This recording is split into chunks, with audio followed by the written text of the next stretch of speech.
India US के साथ तकरीबन $3 बिलियन की डील कर रहा है ड्रोन्स में। ये सब क्या है और आप लोग मतलब ये सब इतना ज्यादा क्यों ले रहे हैं? हम देख रहे हैं कि बहुत ज़्यादा जो इंडिजिनस मेड इक्विपमेंट है वो इंडियन आर्मी में इंडक्ट किया जा रहा है। करीब $3 बिलियन के हम ड्रोन ले रहे हैं, 30 ड्रोन ले रहे हैं MQ-9 सीरीज के। MQ-9BB जो लेटेस्ट वर्जन है इसका आर्म ड्रोन है। दो तरह का होता है, आर्म्ड और अनआर्म्ड। ये आर्म ड्रोन है। ये वही ड्रोन है जो अभी आपका एमन अल जवेरी के अगेंस्ट यूज किया गया था। एक इन्फेंट्री सोल्जर यहाँ पे खड़ा है, उसको ये पता है कि 25 किलोमीटर दूर क्या चल रहा है।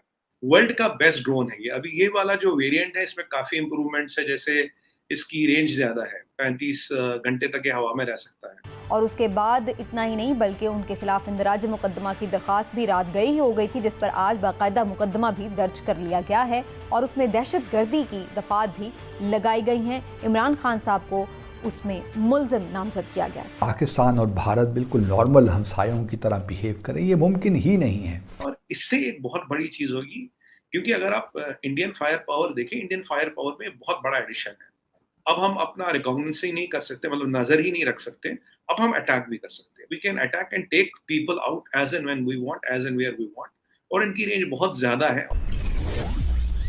जय हिंद दोस्तों, a very warm welcome to Hindustan special channel. चीन और पाकिस्तान के लिए एक बहुत ही बुरी खबर है। उनके नापाक मंसूबों को नाकाम करने के लिए जल्द ही एक और हथियार भारत के पास होगा।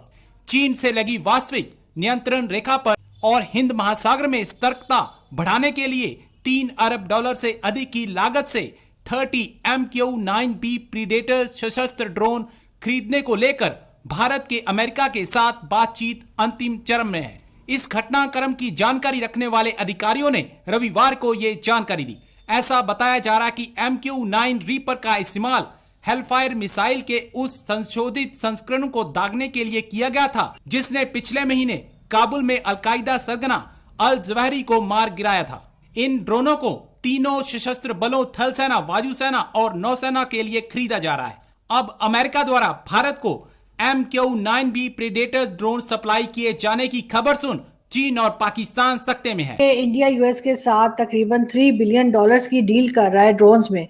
ये सब क्या है और आप लोग मतलब ये सब इतना ज्यादा क्यों ले रहे हैं? हाँ, ये आज खबर पब्लिक हुई है, जबकि इस खबर पे काफी महीनों से बात चल रही थी। करीब $3 बिलियन के हम ड्रोन ले रहे हैं, 30 ड्रोन ले रहे हैं MQ-9 सीरीज के। MQ-9BB जो लेटेस्ट वर्जन है इसका आर्म ड्रोन है। दो तरह का होता है, आर्म्ड और अनआर्म्ड। ये आर्म ड्रोन है। ये वही ड्रोन है जो अभी आपका एमन अल जवेरी के अगेंस्ट यूज किया गया था। इसका पुराना वर्जन MQ-9 कासिम सुलेमानी के अगेंस्ट यूज किया गया था, जो पीछे अटैक हुआ था। वर्ल्ड का बेस्ट ड्रोन है ये। अभी ये वाला जो वेरिएंट है इसमें काफी इंप्रूवमेंट्स है। जैसे इसकी रेंज ज्यादा है, 35 घंटे तक ये हवा में रह सकता है। इसका कमांड एंड कंट्रोल सिस्टम अच्छा है। इसमें एडवांस डिजिटल रडार्स दिए, एडवांस डिजिटल लेंसेज दिए हैं और इसमें एक मैकेनिज्म दिया है जो बहुत क्लोज रेंज में भी मतलब can differentiate between a friend and a foe. तो काफी एडवांस सिस्टम वाले ये ड्रोन है। ये एक बहुत बड़ी चीज है, क्योंकि हमने पहले इस सीरीज के ही ड्रोन्स ऑन हायर लिए थे फॉर 1 ईयर, जो नजर रखते हैं बेसिकली जो चाइना का जो जंगी बेड़ा है, जो LCA में है या जो समंदर में चाइना की एक्टिविटी वगैरह पे नजर रखने के काम आते हैं। हमने पीछे कुछ, आपको याद होगा, टर्की से भी ड्रोन लिए थे, पर उनका और इनका मुकाबला नहीं है। दुनिया का नंबर 1 ड्रोन है। हमने इजराइल से भी ड्रोन लिए, पर ये again this is rank number 1 in the world today. ये एक जनरल एटॉमिक्स करके कंपनी है, यूएस गवर्नमेंट की मोस्ट प्रोबेबली, और जहां तक मुझे पता है। और इसका CEO भी एक इंडियन ही है, अरविंद लाल है, डॉक्टर अरविंद लाल है जो उनके CEO है। और ये गवर्नमेंट टू गवर्नमेंट डील है। ये कोई मतलब प्राइवेट पार्टी किसी से नहीं ले रही, गवर्नमेंट अमेरिकन गवर्नमेंट से डायरेक्ट बात कर रहा है, क्योंकि ऐसी टेक्नोलॉजियों को पैसे देके भी आरजू जी खरीद नहीं सकते जब तक गवर्नमेंट आपको बेच लेना चाहे, क्योंकि ये लेटेस्ट वेपन है अमेरिकन आर्मर में। और इससे एक बहुत बड़ी चीज होगी, क्योंकि अगर आप इंडियन फायर पावर देखें, इंडियन फायर पावर में बहुत बड़ा एडिशन है। अब हम अपना रिकॉग्निशन ही नहीं कर सकते, मतलब नजर ही नहीं रख सकते। अब हम अटैक भी कर सकते हैं। We can attack and take people out as and when we want, as and where we want. और इनकी रेंज बहुत ज्यादा है और इनका रडार सिग्नेचर बहुत लो है और ये इंटरनेशनल एविएशन स्टैंडर्ड्स को मीट करते हैं। तो ये मतलब अगर हम टेक्निकलिटीज में ज्यादा नहीं जाते, बट मोटा 5-7 जो फीचर्स थे मैंने आपको बता दिए। And this has the very advance version of Hellfire missiles. Hellfire missiles बहुत एडवांस मिसाइल्स हैं जो ड्रोन्स में लगाए जाते हैं, और जो हेलफायर पहली बार यूज किया गया था एमन अल जवेरी के अगेंस्ट। मतलब ये चला गया तो इसकी मार से कोई नहीं बच सकता, इससे बचना असंभव होता है। जबकि पाकिस्तान ने शायद कुछ चाइना से ड्रोन लिए थे और तहरीक-ए-तालिबान वालों पे चलाए थे, तो दोनों मिसाइल फटे नहीं थे। जितना चाइना का खिलौना रिलायबल होता है, उतने उनके ड्रोन रिलायबल है। चलिए, उस पे नहीं जाते। ये कोई कंपैरिजन नहीं, क्योंकि इन मशीन्स में रिलायबिलिटी इज एवरीथिंग और टेक्नोलॉजी इज एवरीथिंग, और अमेरिका से आगे और इजराइल के आगे इस टेक्नोलॉजी में कोई दुनिया में है नहीं। और जब तक लोग वहां पहुंचते, वो 10 साल और आगे निकल जाते। तो ये एक बहुत बड़ा स्ट्रैटेजिक, मैं मानूंगा कि जो हमारे एरियल एसेट्स हैं, कि ड्रोन्स को भी एरियल एसेट्स में गिना जाता है, it's a big addition to our capability on land, on sea, and in mountainous and hilly terrains, in deserts, wherever our periphery is, we have added capability to do recce and capability to strike at will. This is what these drones mean to us. और हमारे अपने भी drones हैं, हम अपना भी एक variant बना रहे हैं, एक अपना वेरिएंट भी बना रहे हैं। तो अगेन है, जो इंडिया की पॉलिसी है, 4-5 तरह के वेरिएंट्स रखना, किसी एक तरह के वेरिएंट को नहीं रखना। ये बेसिकली इस चीज को लेके, और आरजू जी, अभी तो अटैक हेलीकॉप्टर्स की भी बात होगी। अटैक हेलीकॉप्टर्स हमें रशिया को पीछे देने थे, पर दे नहीं पाए सैंक्शंस के कारण, वो अमेरिका जाएंगे। और भी बहुत मिसाइल सिस्टम्स वगैरह की बात हो रही है, डिफेंस सिस्टम्स की बात हो रही है। अभी S-400 की दूसरी बैटरी आ गई, लद्दाख में लग गई है। पंजाब में तो पहले लग गई थी, लद्दाख में लग रही है, S-400 भी आ रहा है। तो इंडिया कॉन्स्टेंटली अपना आर्सनल और आर्मरी अपग्रेड कर रहा है।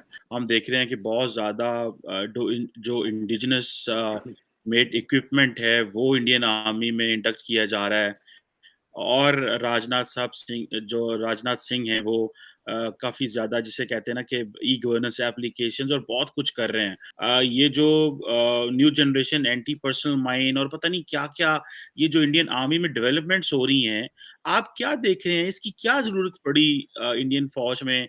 कि क्या आप समझते हैं कुछ थ्रेट परसेप्शन बदल गई है, टेरेन बदल गया है, या कि आप समझते हैं कि मॉडर्न वक़्त के साथ जो है, वो ज़रूरियात जो हैं वो बदल गई हैं, और अब हमें जो इंडियन फ़ौजी है उसको भी वैसे ही, जो मैं देख रहा था वो सिस्टम लगा हुआ उनकी टोपी के ऊपर, और वो सारा वो ऐसे ही है जैसे नेटो के फ़ौजी हम देखते थे अफ़गानिस्तान में, इस तरह करके है। तो ये क्या डेवलपमेंट्स हो रही हैं? काइंडली हमारे व्यूअर्स को थोड़ा-सा ब्रीफ कीजिएगा, गाइड कीजिएगा। चीमा साहब, ये infantry soldier as a system जो कॉन्सेप्ट है इंसास का, ये आज का नहीं है, बहुत पुराना है। मैं जब फौज में था तब भी इसके बारे में बात हो रही थी, लेकिन उनको ये तो पता लग गया था कि इसको नेटवर्क सेंट्रिसिटी में जोड़ना है इसको, कि जिसको कहते हैं कि बैटलफील्ड अवेयरनेस, सिचुएशनल अवेयरनेस, क्या चल रहा है।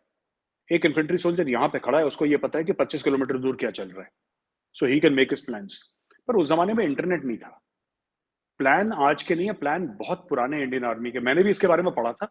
मैंने 1994 में वायो कोर्स करा था। 1994, एक मऊ जगह है इंदौर के पास, एक शहर है इंदौर, उसके बगल में मऊ है। वहां पे मैंने 1994 में पहली बार सुना इसको कि ये ऐसा कुछ सिस्टम है, और तब से उसके ऊपर पेपर्स लिख रहे थे। अब जाके वो तैयार होके अब फौज को दे रहे हैं। तो तब से देयर वाज अ रिक्वायरमेंट कि एक सोल्जर है, उसकी स्क्वाड है, उसकी प्लेटून है, उसका सेक्शन है, उसकी कंपनी है,